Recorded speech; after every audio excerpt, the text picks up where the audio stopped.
Hello everyone and welcome back to my YouTube channel with another informative and useful video. So guys, in this video I'm gonna be showing you how to fix iPhone not receiving text message in iOS 17. So guys, if you're facing this problem, then how can you fix it? So guys, let's start our video without wasting any time. So first of all guys, what you need to do is how to just simply open setting and make sure that your network is working properly. And after that guys, simply scroll it below, tap on general, scroll it below,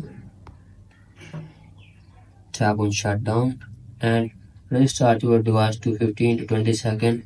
And after this, open your device and check if the problem is fixed or not.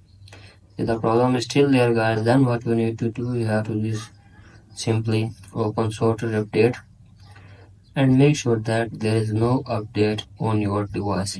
If there are any updates, simply update it first and check if the problem is fixed or not.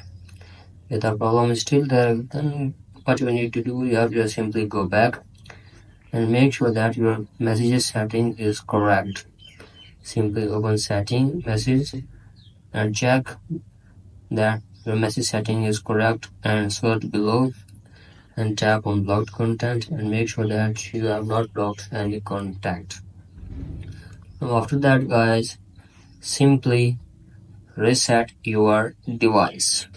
Sometime a simple reset can resolve many issues. So tap on transfer or reset iPhone, tap on reset network setting, enter your iPhone password and reset your network setting, and hopefully your problem will be fixed. If the problem is still there guys, what you need to do, you have to just simply contact your network provider and they will help you to fix this problem. So guys, that's it for today. Hope this video helps you. If you like that, please subscribe to my YouTube channel as well. Thank you.